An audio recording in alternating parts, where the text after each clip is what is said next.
जय श्री ओम नमः सिद्धेभ्यः। जय श्री ओम नमः सिद्धेभ्यः। जय श्री ओम नमः सिद्धेभ्यः।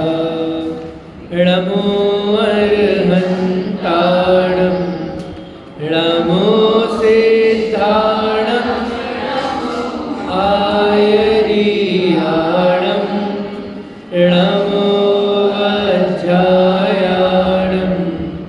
नमो लोये सवसापूर्णं श्रीजिन शासन गुरु नमो नानाविध सुख का आत्महित सते करे मंगलाचार। सो है जिन शासन आत्मानुशासन शुद्ध जाकी दुख हारी सुखकारी साची सासना। जाको गुण भद्र कर गुण भद्र जाको जान भद्र गुणधारी भक्त करत उपासना। ऐसे सारे शास्त्र को प्रकाशे जीवनी को बने नासे मिथ्या भ्रम वासना।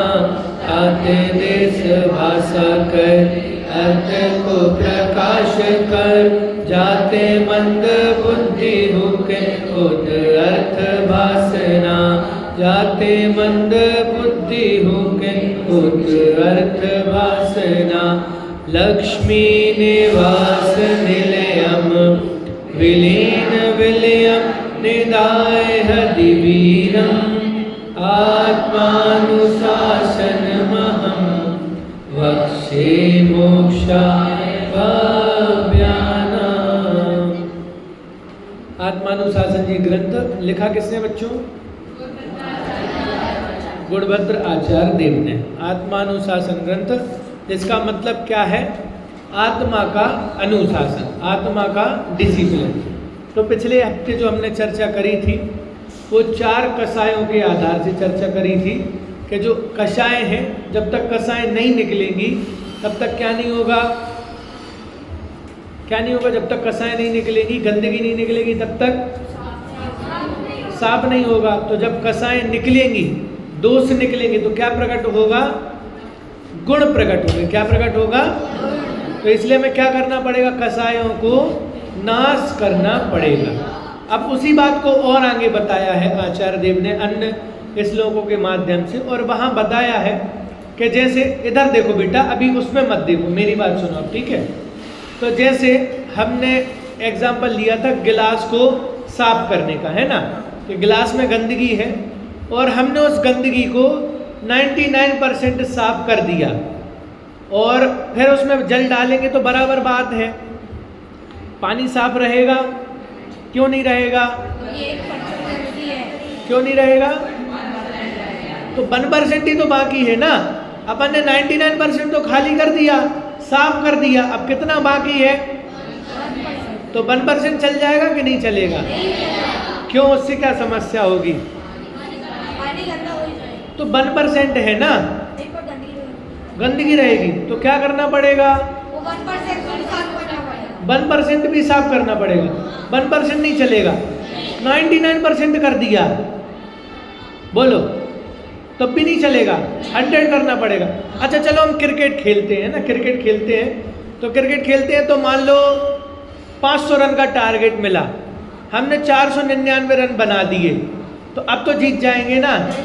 क्यों नहीं जीतेंगे? अच्छा चलो 500 रन बना दिए, फिर तो जीत जाएंगे ना? क्यों? टाई हो जाएगा। क्या करना पड़ेगा? चलो ठीक है, 500 रन हमने बना दिए, अब एक बॉल बची है, हमने कट किया, प्लेट किया, जो भी किया और रन दौड़ रहे हैं। अब क्रीज के पास पहुंच गए और बिल्कुल थोड़ी सी क्रीज बाकी है, वहां खड़े हो जाएं तो जीत जाएंगे ना? नहीं जीतेंगे। तो क्या करना पड़ेगा? अगर वही खड़े रहे तो मैच नहीं जीतेंगे क्या हम? कुछ मैन ऑफ द मैच नहीं मिलेगा। क्यों नहीं मिलेगा? अरे तो मैंने पूरा मैच खेल लिया, अपन ने 500 रन भी बना लिए, अब 1 रन बाकी और मैं क्रीज के आगे जाके खड़ा हो गया हूँ, क्रीज को टच नहीं किया है, जो लकीर रहती ना उसको टच नहीं किया, तब तो जीत जाएंगे ना? क्या करना पड़ेगा? टच करना पड़ेगा। तो मतलब थोड़ी सी भी नहीं चलेगी, थोड़ा सा बाहर है तो नहीं चलेगा। अच्छा ऊपर हवा में बैठ रहेगा, क्या करना पड़ेगा? पूरा करना पड़ेगा। एग्जाम्पल समझ में आया सबको? बस एग्जाम्पल समझ में आ गया तो सिद्धांत आपको समझ में आ जाएगा। तो आचार्य देव यहाँ भी कह रहे हैं, क्योंकि अभी हम कर्मों की चर्चा सुन रहे थे ना, 8 कर्मों की, तो उसमें से एक आशा नाम का इच्छा है। क्या है? आशा नाम का जो कर्म है वो भी क्या है कि वो 1% है। तो क्या कह रहे हैं आचार्य देव के, जैसे हमें क्रिकेट का कोई भी मैच हो, जीतने के लिए क्या करना पड़ेगा? वो रन पूरा करना पड़ेगा। अगर हम क्रीज से 1 सेंटीमीटर भी बाहर रहेंगे तो क्या हो जाएगा? गिलास में 0.1% भी गंदगी रहेगी तो गंदा ही कहलाएगा। वैसे ही अगर हमारे पास 1% भी आशा रहेगी ना, तब भी हम कैसे हो जाएंगे? फेल हो जाएंगे। इसलिए जिस प्रकार से गिलास को अगर साफ करना है तो क्या करना पड़ेगा? क्या करना पड़ेगा? पूरा साफ करना पड़ेगा। और वैसे अगर क्रिकेट का मैच जीतना है तो क्या करना पड़ेगा? रन पूरा करना पड़ेगा। वैसे ही अगर हमें आत्मा में सुख प्राप्त करना है या हमें मोक्ष जाना है तो क्या करना पड़ेगा? क्या करना पड़ेगा? क्या? अच्छा चलो एक और क्वेश्चन पूछ रहा हूँ। हमने साल भर पढ़ाई करी है ना, बहुत पढ़ाई करी और हमें मैथ सब्जेक्ट बहुत अच्छा लगता है। अब फाइनल पेपर है हमारा कल, और आज रात तक हमने पढ़ाई करी, कल 12 बजे हमारा पेपर है और 11:55 तक हम पढ़ाई करते रहे, हमने कुछ किया ही नहीं और हम पेपर नहीं दें तो पास हो जाएंगे क्या? नहीं होंगे। क्यों? क्योंकि पढ़ाई कब करेंगे पता कैसे चलेगा? जब हम पेपर देंगे। समझ में आया ना? तो वैसे ही कर्मों के नाश करने के लिए क्या करना पड़ेगा? क्या करना पड़ेगा? तप धारण करना पड़ेगा। क्या करना पड़ेगा? क्योंकि अकेले हम जानते रहेंगे कि हमने तो बहुत जान लिया। अब मैं बोलूं कि मान लो आपके लिए भोजनालय में भी खीर बनाए और आप सबको बोल दें कि खीर बहुत टेस्टी बनी है, तो कितने लोगों का पेट भर जाएगा? है? अच्छा चलो 2 लोग बोल देंगे, मैं बोल दूंगा, अंकल बोल देंगे आज की खीर बहुत टेस्टी बनी, कितने लोगों का पेट भरेगा? एक का भी नहीं। अच्छा चलो 4 लोग बोलेंगे तो, 5 लोग बोलेंगे तो, अच्छा सब लोग एक साथ मिल के बोलेंगे कि खीर बहुत टेस्टी बनी, तो किसका पेट भरेगा? क्यों नहीं भरेगा? क्योंकि हम, अच्छा चलो मैं बता देता हूँ, खीर में हमने काजू बादाम भी डाले हैं, समझ में, किशमिश भी डाली है, बढ़िया दूध डाला है और भी जो गरी वगैरह होती है वो सब चीज़ें डाली हैं, बहुत टेस्टी बनाई। अब तो पेट भरेगा ना? तो क्या करना पड़ेगा? अच्छा चलो ऐसा करते, खीर आपके सामने रख देते हैं, तब खीर को देखेंगे तो पेट भर जाएगा ना? क्या करना पड़ेगा? खाना पड़ेगा। जब तक हम उसको टेस्ट नहीं करेंगे तब तक हमें समझ में नहीं। वैसे ही आचार्य देव यहाँ बता रहे हैं कि हम बहुत सारी बातों को जान लें लेकिन उसको क्या नहीं करें? फॉलो नहीं करें। समझ में ना? कोई बच्चा बोले कि मुझे बहुत अच्छा क्रिकेट खेलने के लिए आता है और उससे क्या बोले कि चल ले बैट पकड़, बॉलिंग कर या शॉट बत खेल के बता, तो वो क्या बोले? नहीं मुझे तो बहुत अच्छा आता है पर मैं क्या नहीं करूँगा? बैट को हाथ नहीं लगाऊंगा, बॉल को हाथ। तो हम क्या मानेंगे कि ये तो क्या कर रहे हैं? बहुत लंबी लंबी बात। समझ में? तो क्या करना है? बहुत सारी जानकारी करने से क्या नहीं होगा? क्या नहीं होगा? बहुत सारी जानकारी करने से कुछ भी कार्य पूरा करना क्या पड़ेगा हमें? उसके साथ क्रिया भी करना पड़ेगा। और वो क्रिया, अच्छा ठीक है, मान लो कोई आ गया बच्चा और बोलता हूँ मैं एकेडमी से खेल के आया हूँ, अब उसने बैट पकड़ लिया, ठीक है, और हमने बॉल खिलाई और पहली बॉल पे वो क्या हो गया? तो अब हम क्या समझेंगे? कि उसके पास ज्ञान है कि नहीं है? ज्ञान नहीं है ना, क्योंकि अगर ज्ञान होता तो वो क्या करता? हिलता ना। तो अकेले मात्र क्रिया करने से भी मोक्ष नहीं होता, और अकेले मात्र ज्ञान करने, बेटा इधर सुनो, तो अकेले मात्र ज्ञान से भी मोक्ष नहीं होता, अकेले मात्र क्रिया करने से भी क्या नहीं होता? बोलो, वो दिन भर बैठ लेके ऐसा ऐसा घुमाता रहे हवा में, अब कोई बॉल करे या नहीं करे तो कितना सीख जाएगा? नहीं सीखेगा ना। बराबर से ज्ञान भी करना पड़ेगा, और जैसा सिखाने वाले सिखा रहे हैं क्या करना पड़ेगा? वैसा सीखना पड़ेगा। जब ये दोनों चीजें एक साथ करेंगे तब जाके क्या होगा? तब जाके क्या होगा? तब जाके वो चीज हम सीख पाएंगे। तो वैसे ही बहुत सरल बातों, ये बात आपको समझ में आई कि हमें कोई भी काम करना है तो क्या करना पड़ेगा? दो चीजें तो जरूर, पहला तो क्या करना पड़ेगा? उसका ज्ञान करना पड़ेगा, समझना पड़ेगा, और फिर क्या करना पड़ेगा? दूसरी चीज क्या करना पड़ेगा? क्रिया करना पड़ेगा। तो ज्ञान पूर्वक जब हम क्रिया करेंगे तब जाके क्या हो जाएंगे? हमारे कार्य सिद्ध हो जाएंगे। तो वैसे यहाँ भी आचार्य देव कह रहे हैं कि हम आपको प्रवचन सुना रहे हैं, बहुत प्रवचन सुना रहे हैं, और आप प्रवचन सुन लो और समझो कि बस हमने तो प्रवचन सुन लिया है, अब क्या हो जाएगा? हमें मोक्ष प्राप्ति हो जाएगी। तो क्या मोक्ष प्राप्ति हो जाएगी? नहीं होगी। दूसरे वे हैं कि जिन्होंने प्रवचन नहीं सुने, लेकिन वे क्या कर रहे हैं? 1 साल तक बैठे एक आसन कर रहे हैं, कंटिन्यू तपस्या कर रहे हैं, है ना, शमशान में जाके तपस्या कर रहे हैं, उपवास कर रहे हैं एक आसन, तो उनको मोक्ष हो जाएगा क्या? नहीं। तो फिर किसको मोक्ष होगा? कि भैया जो प्रवचन भी सुनेगा और क्या करेगा? बराबर से क्रिया भी करेगा। ये एग्जाम्पल है, समझ में आए ना? मोक्ष तो कब होगा? कब होगा मोक्ष? जब हम मुनि दीक्षा ग्रहण करेंगे, महाव्रतों को धारण करेंगे, तब मोक्ष होगा। लेकिन कब ग्रहण होगा? जब हमें अच्छे प्रकार से जानकारी होगी। बात समझिए, जब तक जानकारी नहीं होगी तब तक क्या नहीं कर पाएंगे हम? अच्छे प्रकार से आचरण नहीं। चलो मान लो जैसे मैंने आपको बोला कि पानी गर्म करना है, तो पानी गर्म करने के लिए क्या करना पड़ेगा? आग जलाना पड़ेगा कि नहीं जलाना? तो कहाँ आग जलाएंगे? सीधा लाइटर लेंगे और सिलेंडर में लगा देंगे। तो क्या करना पड़ेगा?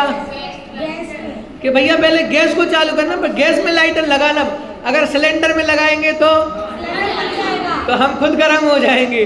तो कहने का मतलब ऐसे यहाँ कि जब तक हमें सही जानकारी नहीं होगी तब तक हम क्या नहीं कर पाएंगे? कोई भी काम नहीं कर पाएंगे, कोई भी क्रिया नहीं। इसलिए बार बार आचार्य देव क्या कह रहे हैं कि आप क्या करो? पदार्थों की सही जानकारी करो। तो जब हमें पदार्थों की सही जानकारी हो जाती है तो हमारी क्रिया भी कैसी होती है? कैसी होती है? क्रिया अभी कैसी होती है? सही। आपको एग्जाम्पल समझ में आए सबको? आगे बढ़े। तो अब आगे जब बात बढ़ी तो जैसा मैंने आपसे शुरू में पूछा प्रश्न कि अगर 1% भी आशा नाम का कर्म हमारे पास रहा, या हमें किसी भी चीज की आकांक्षा रही, तो वो क्या करती है? मुक्ति मार्ग में क्या करती है? बाधक करती है। क्या करती है मुक्ति मार्ग में? तो क्या करना पड़ेगा? क्या करना पड़ेगा? पूरी तरीके से क्या करना पड़ेगा? उसको नाश करना पड़ेगा। क्या करना पड़ेगा? नाश करना पड़ेगा। क्योंकि जब तक अगर 1% भी बाकी रह जाएगा तो 1% भी बाकी रह जाएगा तो पूरा वापस फिर से गंदा हो जाएगा। इसलिए अगर हमें पूर्ण निर्मल होना है तो क्या करना पड़ेगा?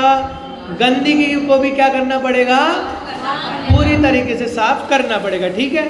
तो अब इसमें आचार्य देव बता रहे 3 चीजें हैं, हम इस लोग बाद में पढ़ेंगे, पहले समझ लेते हैं। तो सबसे ज्यादा जो हमें दुख देने वाले हैं ना, 3 चीजें हैं। 3 में से भी सिर्फ एक ही चीज है, उसका नाम है मोह। क्या नाम है? अब ये मोह क्या होता है? नए बच्चे बताएंगे कोई? मोह मतलब क्या होता है? नए बच्चे बोलो। अनंत? क्या? नहीं। और राग हो गया, वो तो बताओ मंत्र। प्रेम। ठीक है, पर ये नहीं है उसका। मोह मतलब क्या? नए बच्चों में से बताएगा? बोलो अनमोल। वो तो राग देश हो गया। मोह मतलब क्या? बोलो। अच्छा, कोई चीज को मतलब ज्यादा ही चाहते रखते हैं उसको मोह। नहीं, वो तो राग हो गया। हाँ बताओ भाई, पीछे बताओ। खुशहाल, ममत्व, बहुत बढ़िया है।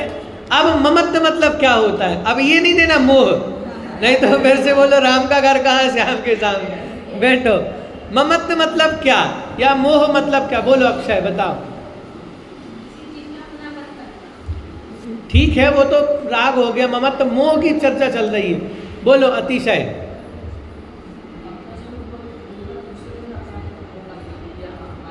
ठीक है, आपने परिभाषा सरल शब्दों में, मोह मतलब मिथ्या। अब पता समझ में आ गया मिथ्यात्व मतलब क्या? मोह नहीं बोलना था, परिभाषा बोलना है। मिथ्यात्व मतलब क्या? उल्टी मान्यता। मिथ्यात्व मतलब क्या? तो अब ये उल्टी मान्यता कैसे होती है?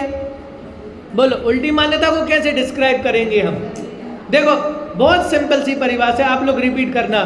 जो वस्तु जैसी है वैसी ना मानकर अन्य मानना, वह क्या है?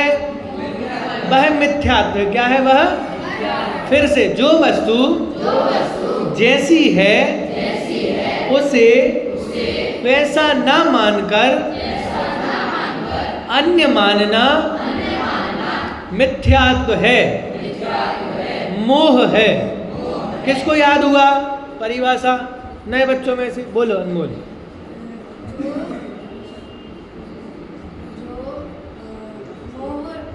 नहीं नहीं नहीं, चलो और किसी को। हाँ बोलो, पीछे नहीं हो, बैठे बैठे बोल दो। हाँ, क्या है परिभाषा? मंत्र। हाँ, जैसे मैं आपसे बोलूं कि ये मेरे हाथ में पेन है, तो सही है? ये पेन नहीं है, क्या है ये? तो अब मैं सोचूं कि इससे लिखा क्यों नहीं जा रहा है, तो ये क्या हुआ? ये क्या हुआ? मोह हुआ, मिथ्यात्व। क्यों हुआ? क्योंकि वो है तो माइक, और माइक का काम क्या है? माइक का काम क्या है? और अब मैं रोने बैठ जाऊं कि ये मेरा पेन है, ये काम ही नहीं कर रहा है, मैं कितनी देर से लिखने को ट्राई कर रहा हूं। तो अब इसमें एक बात बताओ, गलती किसकी है? गलती किसकी है? दूसरों की गलती जल्दी दिखती है सबको, गलती मेरी है। क्यों है मेरी गलती? क्योंकि हम क्या कर रहे हैं? माइक से लिखने की कोशिश कर। अब अगर मुझे क्या करना है? रोना बंद करना है, तो क्या करना पड़ेगा? माइक को क्या करना पड़ेगा? माइक मानना पड़ेगा। और माइक का काम क्या है? तो जब मुझे ये पता चल जाएगा कि माइक का काम क्या है, तो मैं क्या करूंगा? फिर मैं भजन गाऊंगा, अशरीरी सिद्ध भगवान आदर्श तुम्हें। तो जब मैं भजन गाऊंगा तो मेरे पास क्या होगी? प्रसन्नता आएगी कि नहीं आएगी? ये क्यों हुआ? ये क्यों हुआ? क्योंकि मैंने माइक को क्या समझा? माइक समझा। माइक को क्या समझा? तो मुझे क्या हुआ कि प्रसन्नता हुई। क्यों प्रसन्नता हुई? क्योंकि मैंने माइक को माइक समझा और उसके अनुसार काम किया। तो अब ये तो हो गई एग्जाम्पल बाहर का। वैसे ही हम सब कौन है? हम सब कौन है? अरे कोई अजीब बैठा है क्या यहाँ पे? जीवो बराबर चेक किया? चेक किया आपने जीवो के नहीं? अदर कहाँ पर चेक कराया था? कहाँ पर चेक कराया था कि आत्मा जीव है, शरीर अजीब है? पाठशाला में चेक कराया। कहाँ लिखा है? हाँ, जिनवाणी में लिखा है, बालबोध में लिखा है। क्या लिखा है? कि हम सब कौन है? जीव है। हम सब कौन है? जीव क्यों है? क्यों है जीव? क्यों है? अरे उसका लक्षण। हाँ, क्योंकि हम क्या करते हैं? और शरीर कैसा है? शरीर अजीब क्यों है? क्योंकि वो जानता देखता नहीं है। लेकिन अब आत्मा अलग है और शरीर अलग है, लेकिन हम क्या मानते हैं? शरीर को अपना मानते। तो अब जब शरीर को चोट लगेगी तो किसको दुख होगा? क्यों होगा? क्योंकि हमने शरीर को अपना। तो अब शरीर को मान लो गर्मी लग रही है और पंखा चला दिया तो अच्छा लगेगा। किसे अच्छा लगेगा? हमें। क्यों? क्योंकि हमने क्या करके रखा है, शरीर को अपना। तो अब मान लो शरीर को दुख हो रहा है, शरीर को रोग हो रहा है, शरीर को बीमारी हो रही है और हम रोने के लिए बैठ जाएं, तो किसकी गलती है? किसकी गलती है? क्यों? क्योंकि शरीर हमारा। बताओ ऐसे पंचम काल में कौन बोलेगा ये बातें? आश्चर्य नहीं लगता कि ऐसे घर बार छोड़ के आ रहे हैं और ये ऐसी बातें कह रहे हैं? तो क्या कहा, अगर शरीर को कुछ हो रहा है और हम रोने बैठ जाएं तो गलती किसकी है? क्यों है गलती? क्योंकि हमने शरीर को अपना मान के रखा है। तो जब तक हम शरीर को अपना मान के रखेंगे तब तक क्या होगा? तब तक क्या होगा? हमें दुख होगा। अच्छा, मम्मी पापा अपने हैं कि नहीं है? सही सही बताना। घर पे नहीं बुलाएंगे, वो ऐसे बोलोगे तो मैं रिकॉर्डिंग भेजूंगा सबको कि बच्चे मना कर रहे थे कि मम्मी पापा हमारे नहीं है। बोलो मम्मी पापा हमारे हैं कि नहीं है? आवाज कंफ्यूज कर रहे हो आप। एक स्वर में बोलो, है कि नहीं है? नहीं है, कंफ्यूज हो रहा है। पहले क्लियर करते हैं कि नहीं है, ठीक है? चलो डिसाइड करते हैं हम फिर से, हम कौन है? हम कौन है? तो आत्मा को किसी ने बनाया है क्या? पक्का? लॉक कर दे इतनी बात। हम सब कौन है? आत्मा को कोई बनाता है क्या? कोई नहीं। कब से है आत्मा और कब तक रहेगी? अनंत काल तक। बराबर बात है। अच्छा ठीक है, अब ये शरीर है, शरीर को बनाने वाला कौन है? कौन है? कौन है? अभी हमने कर्म पढ़े ना, कर्म सिद्धांत। तो ये शरीर कैसे मिलता है? कैसे मिलता है? अच्छा ठीक है, चलो मम्मी पापा कौन है? जीव है कि अजीब? जीव है, बराबर। बेबी कौन है? आत्मा है। तो उन्होंने बनाया क्या आत्मा को? नहीं बनाया ना। उन्होंने अपनी आत्मा को बनाया? उन्होंने आपकी आत्मा को बनाया क्या? नहीं बनाया। मतलब किसी की आत्मा ने किसी की आत्मा को। अब उनके शरीर की निमित्त से किसका जन्म हुआ? फिर से वही बात, हमारा कैसे हो सकता है? अपन ने क्या कर दिया, दो चीजों को मिला दिया। अभी हम क्या बोल रहे थे, आत्मा अलग है और तो उनके शरीर। अच्छा एक फिर से क्वेश्चन पूछ रहा हूं, अगर मैंने जमीन में आम का पेड़ लगाया हुआ है, ठीक है, अब वो जब बड़ा पेड़ हो जाएगा तो उसमें से एप्पल निकलेंगे, बराबर? क्या निकलेगा? एप्पल नहीं निकलेंगे। एप्पल चाहिए होगा तो क्या होगा, करना पड़ेगा? एप्पल लगाना पड़ेगा। आम लगाएंगे तो एप्पल नहीं मिलेगा। क्यों नहीं मिलेगा? क्योंकि आम का पेड़ लगाएंगे तो क्या निकलेगा? एप्पल निकलेगा क्या? अच्छा चलो ऑरेंज निकल आएगा, वाटरमेलन, चलो ठीक है, पपीता तो निकल आएगा, नहीं निकलेगा। क्या करना पड़ेगा उसके लिए? हाँ भाई, जो फल चाहिए क्या करना पड़ेगा?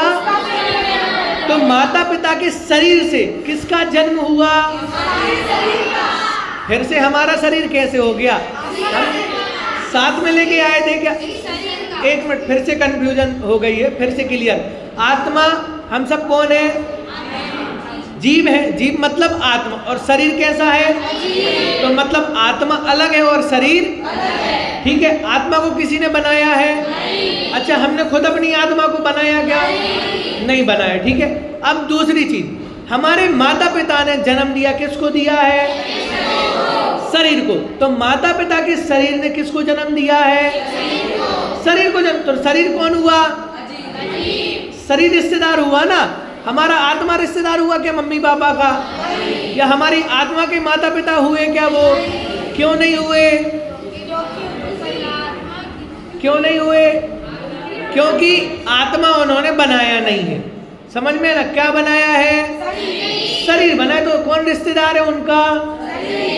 शरीर रिश्तेदार है। ख्याल में आई बात की नहीं आई? तो ये भी क्या हुआ, अगर हम माता पिता को क्या कर रहे हैं? अपना मान रहे हैं, तो ये क्या हुआ? ये क्या हुआ? आज रविवार है, अब आपकी घर पे बात नहीं करवाएंगे। क्यों? अभी तो आप क्या कह रहे हो? शरीर को बात करना है तो हम ठीक है शरीर की बात करवा देंगे, लेकिन आत्मा को नहीं बोलना चाहिए, है ना। तो अभी क्या कह रहे हैं हम कि आत्मा क्या है, अलग है शरीर। तो हम क्या नहीं कराएंगे, मम्मी पापा भी कौन है, अलग है। मम्मी पापा अपने नहीं है ना, हम मम्मी पापा को अपना मान रहे हैं, तो ये क्या है। अरे बात समझ में आ रही, चिंता मत करो, बात करवाएंगे, ठीक है। अभी यहाँ पे हम वापस आते हैं, तो बात समझ में आई। मोह मतलब क्या, मोह मतलब क्या, और मिथ्यात्व किसे कहते हैं, किसे कहते हैं। मतलब जो वस्तु जैसी है उसको वैसा नहीं मानना, वो क्या है। तो जब हम पर पदार्थों को अपना मानते हैं तो हम क्या सोचते हैं कि पर पदार्थ हमारे अनुकूल प्रवर्तन करें। समझ में आई ना बात। लेकिन क्या सभी पदार्थ हमारे मन के द्वारा प्रवर्तन करते हैं, क्या नहीं करते ना। हमें ये लगता है कि जब भी हम स्कूल जाएं तो टीचर पढ़ाए नहीं, बस बिठा ले रखे और क्या करें, आराम से गप्पे करवाएं, टाइम पास कर। पर ऐसा होता है क्या, और जब ऐसा नहीं होता तो हम क्या करते हैं, हमें क्या होता है, बुरा लगता है। तो जब हमें बुरा लगता है तो गलती किसकी है, क्यों है हमारी गलती, क्यों, क्योंकि हमने उसमें उल्टी मान्यता करी। क्योंकि जो वस्तु जैसी है हमने उसको वैसा। अच्छा ठीक है, एक और एग्जांपल दे रहा हूं। आग कैसी होती है, आग कैसी होती है, गरम। तो अब आग जल्दी और हम क्या करें, उसमें हाथ डालें, क्या करें, हम सोचे कि ये तो क्या ठंडी होगी ना, बहुत गर्मी लग रही है, तो एक काम करते हैं, आग जला के बढ़िया क्या करते हैं, हाथों को सेकते हैं। तो क्या मिलेगा हमें, क्यों मिलेगी गर्मी, क्योंकि आग तो। अच्छा अगर हम सोचेंगे कि आग ठंडी हो जाए तो ठंडी हो जाएगी। अच्छा चलो हम आग को बोल देंगे पास में जाके कि आग तुम ठंडी हो जाओ, तो वो ठंडी हो जाएगी क्या। अच्छा सारे लोग एक साथ बोलेंगे तो हो जाएगी क्या, बहुत सारे लोग बोलेंगे तो क्यों नहीं होगी, क्योंकि वो उसका स्वभाव ही वैसा है, वो वस्तु ही वैसी है। अब अगर हमें सुखी होना है तो क्या करना पड़ेगा, सुखी होना है तो क्या करना पड़ेगा, क्या करना पड़ेगा, उल्टी मान्यता को छोड़ना पड़ेगा। तो आग को अगर हम आग समझेंगे और गर्म समझेंगे तो हम क्या नहीं करेंगे, फिर उसमें अपना हाथ नहीं डालेंगे, तो हमें जलेगा भी नहीं और हम रोएंगे भी नहीं। तो अब मिथ्यात्व छोड़ने के लिए क्या करना पड़ेगा, शरीर छोड़ना होगा। ऐसे कैसे शरीर छूटेगा, बोलो फिर से क्वेश्चन। मिथ्यात्व मतलब क्या, फिर से परिभाषा, जो वस्तु जैसी है उसको वैसा नहीं मानना, क्या है वो। तो जब हम वस्तु को अन्य रूप से मानते हैं तो हम दुखी हो जाते हैं, क्योंकि वो मिथ्यात्व होता है। तो अब अगर हमें मिथ्यात्व छोड़ना है, मोह को छोड़ना है, दुख का नाश करना है, तो क्या करना पड़ेगा, हाँ, जो वस्तु जैसी है उसे क्या करना पड़ेगा। तो जब हम जो वस्तु जैसी है उसको वैसा मान लेंगे तो उससे क्या होगा, उससे क्या होगा, उससे क्या हो जाएगी, उल्टी मान्यता छूट जाएगी। और जब उल्टी मान्यता छूट जाएगी तो उससे क्या होगा, क्या फायदा होगा, हाँ, जो वस्तु जैसी हम अगर उसको वैसा मान लेंगे तो फिर हम दुखी नहीं होंगे। क्या नहीं होगा, क्यों नहीं होंगे दुखी, हाँ, जो वस्तु जैसी हमने क्या कर लिया है वैसे ही। अब लेकिन ये तो मोह है, लेकिन पता मोह के साथ दो बॉडीगार्ड भी चलते हैं। कौन कौन से, राग और द्वेष। अच्छा ये कब आते हैं, बॉडीगार्ड कब आते हैं, बॉडीगार्ड कब होते हैं, हाँ भाई, जब कोई राजा या जिसके बॉडीगार्ड है, जब मालिक आएगा तभी तो बॉडीगार्ड आएंगे ना। अगर मालिक नहीं आएंगे तो आपने प्रधानमंत्री देखे हैं, कहाँ देख लिए, मोबाइल में देख लिए, चलो ठीक है ठीक है ठीक है। तो आपने देखा होगा जब उनकी एंट्री होती है तो ऐसे अकेले आ जाते होंगे घर से उठते, क्या होता है उनके साथ, बहुत सारे बॉडीगार्ड होते हैं। अगर बहुत सारे बॉडीगार्ड आएंगे, गाड़ियां रहेंगी, फिर क्या होगा? फिर वहां से पीएम निकलेंगे। अगर पीएम नहीं हो तो क्या बॉडीगार्ड आएंगे? वो सोचे चलो ऐसे ही घूम लेते, तो ऐसा होगा क्या?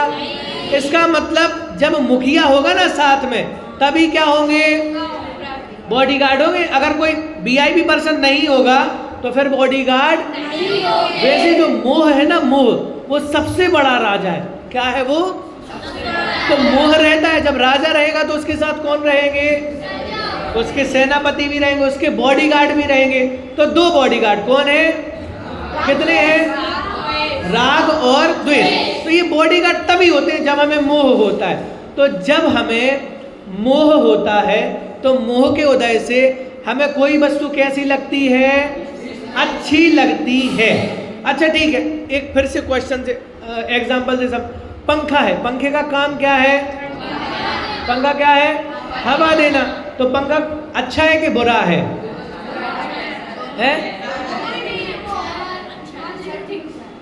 पहले पूछते अच्छा है कि बुरा, ये बताओ। अच्छा है। अच्छा, सर्दी में बुरा है, गर्मी में अच्छा है, ये तो गलत बात होगी ना। एक तो पंखा हवा दे रहा है और हम क्या कह रहे हैं? उसको बुरा भी कह रहे हैं। तो अच्छा हुआ कि बुरा हुआ? ऐसा नहीं, ऐसा नहीं होता कि कोई कभी अच्छा हो जाए फिर कभी बुरा हो जाए। या तो वो हमेशा अच्छा रहेगा या तो हमेशा न्यूट्रल रहेगा। ना तो अच्छा रहेगा ना तो।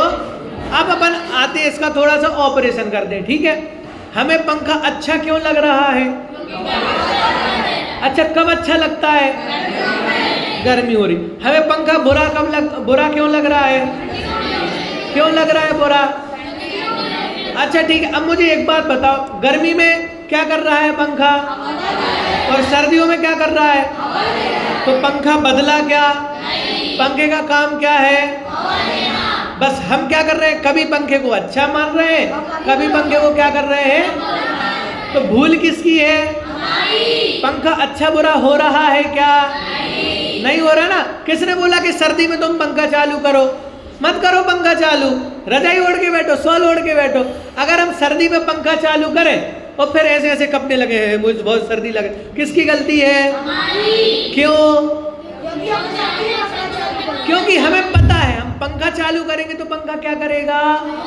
हवा देगा, और हवा देगा तो उससे क्या होगा? सर्दी लगेगी। इसलिए क्या करो?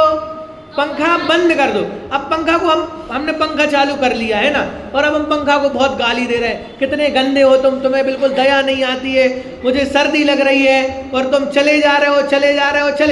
तो किसकी गलती है? पंखे की नहीं है। तो क्या करना पड़ेगा? कि भैया बहुत सिंपल सा, बच्चों को भी इतना दिमाग है कि सर्दी लग रही है तो क्या करो? उठ के पंखा बंद कर दोगे तो पूरी समस्या सॉल्व हो जाएगी। लेकिन ये बात हमें समझ में तो आ गई, लेकिन जब मोह का उदय होता है ना तो ये चीज हमें समझ में। तो जब मोह का उदय होता है तो बहुत सारी वस्तुएं हमें कैसी लगती है? अच्छी लगती है, और बहुत सारी वस्तुएं कैसी लगती है? बुरी लेकिन वे वस्तु वैसी होती है क्या? नहीं होती। मात्र मोह के उदय जब होता है तब हमें कुछ वस्तुएं अच्छी लगती है, और अच्छी कौन सी वस्तु लगती है? अच्छी वस्तु क्यों लगती है? कौन सी वस्तु लगती है अच्छी? जो हमारे मन के अनुसार प्रवर्तन करे, और जो अगर जैसे मैं आपको खूब घुमाता रहूं, खूब खिलाता रहूं, खूब पिक्चर दिखाऊं, सब कुछ करूं, तो मैं कैसा लगूंगा? और सब कुछ बंद करा के पढ़ने के लिए बैठा दूंगा तो बुरा लगूंगा। ध्यान रखना, भी हॉस्टल जाना है। हाँ, तो ये तो एग्जाम्पल था। कहने का मतलब क्या है कि जब भी कोई भी वस्तु हमारे मन के अनुसार प्रवर्तन करती है ना तो हमें क्या लगती है? वो अच्छी। और जब हमारे मन के विपरीत प्रवर्तन करती है तो बुरी। तो इसमें गलती किसकी है? वस्तु की गलती है या हमारी गलती है? हमारी गलती क्या है? क्योंकि हमने उसको अपने स्वार्थ के अनुसार अच्छा बुरा समझा। लेकिन वस्तु तो कैसी नहीं है? अच्छी बुरी नहीं है। लेकिन ये होता कब है? अच्छा बुरा कब लगता है? कब लगता है? अरे बोलो भाई, कब लगता है अच्छा बुरा? हाँ, जब मोह होता है तो हमें सबसे पहले क्या करना पड़ेगा? क्या करना पड़ेगा? मोह त्याग। तो जब मोह त्याग कर देंगे तो उससे क्या हो जाएगा? उससे क्या होगा? अच्छा, आपने चेस खेला है सबने? चेस में क्या करना पड़ता है? वो पित्तल नहीं मारना पड़ता, हाथी घोड़ा नहीं मारना पड़ता, बिना उसके जीत जाते हैं। कैसे जीत जाएंगे? हाँ, अगर हमने क्या कर दिया? राजा को चेक और मेट कर दिया, तो फिर तो वजीर भी रखा रहे, हाथी रखे रहे, घोड़े रखे रहे, हम क्या करते हैं? गेम को जीत जाते। वैसे यहाँ भी क्या करना है? राजा को जीतना है। किसको जीतना है? और कौन से राजा को जीतना है? तो जीतेंगे कैसे? जीतेंगे कैसे उसको? कैसे करेंगे? बोलो। अरे क्या करना पड़ेगा? उल्टी मान्यता को दूर करना पड़ेगा। और उसके लिए क्या करना पड़ेगा? जो वस्तु जैसी है उसको वैसा ही मानना पड़ेगा। तो जब हम जो वस्तु जैसी है उसको वैसा ही मानेंगे तो इससे क्या होगा कि फिर हमें ना तो राग उत्पन्न होगा ना ही द्वेष। क्यों नहीं होगा? क्योंकि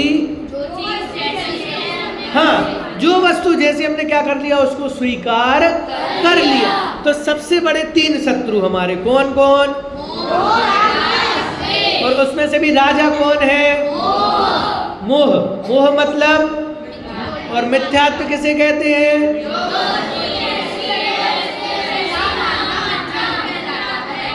अच्छे से जो वस्तु जैसी है उसको वैसी ना मानकर अन्यथा मानना, उसका नाम क्या है? उसका नाम क्या है? और उसके 2 बॉडीगार्ड है। कौन कौन से? राग और द्वेष। तो जब हमें कोई वस्तु अच्छी लगती है तो हम उसे अपने पास रखना चाहते हैं, उसे क्या कहते हैं? राग कहते हैं। और जब हमें कोई वस्तु बुरी लगती है तो हम क्या करना चाहते हैं? उसे दूर करना चाहते हैं, उसे क्या कहते हैं? द्वेष। लेकिन ये राग और द्वेष होता कब है? जब मोह का उदय। क्योंकि हम क्या करते हैं? वस्तु को दूसरे प्रकार से समझते हैं। बात ख्याल में ही ना? तो वस्तु को दूसरे प्रकार से समझते हैं तो वस्तु हमें कैसी लगती है? अच्छी और बुरी लगती है। लेकिन अगर हम वस्तु को वस्तु की दृष्टि से देखेंगे तो क्या हो जाएगा? हमारा मोह खत्म हो जाएगा। और मोह खत्म कब होगा? बहुत सिंपल सा उपाय है। क्या उपाय है? जो वस्तु जैसी है, तो ये बहुत सिंपल हो जाएगा ना? बहुत सिंपल हो जाएगा कि बस जो वस्तु जैसी हमने क्या कर लिया उसको, तो इतने में मोह नष्ट हो जाएगा क्या? फिर क्या करना पड़ेगा? क्या करना पड़ेगा? बोलो, बताओ। बस हमने इतना मान लिया कि जो वस्तु जैसी उसको वैसा मान लिया तो हमारा मोह दूर हो जाएगा। बराबर है? बराबर, बस इतना मान ले हो जाएगा उससे।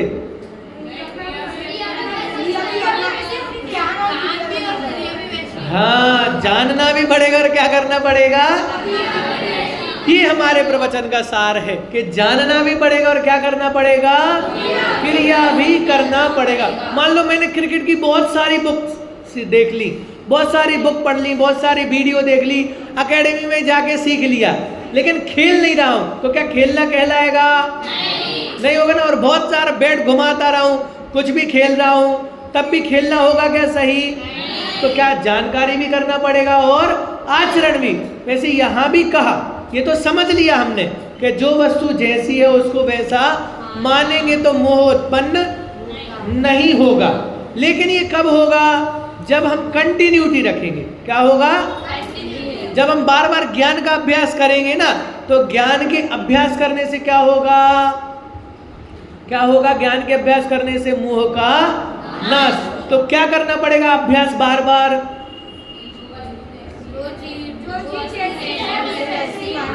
हाँ, जो वस्तु जैसी हमें क्या करना पड़ेगा? वैसे ही मानना पड़ेगा। और बार बार इसका क्या करना पड़ेगा? अभ्यास करना। तो जब इतनी बात हमें समझ में आएगी तब क्या होगा? मोह का नाश होना प्रारंभ होगा। क्या होगा? नाश नहीं होगा, क्या होगा? उसकी शुरुआत होगी। और शुरुआत कब होगी? सम्यक ज्ञान और क्रिया पूर्वक, या सम्यक ज्ञान और आचरण पूर्वक क्या होगा? मोह के नाश होने की प्रक्रिया प्रारंभ होगी। समझ में आया सबको? शेष चर्चा हम आगे करेंगे। ओम नमः।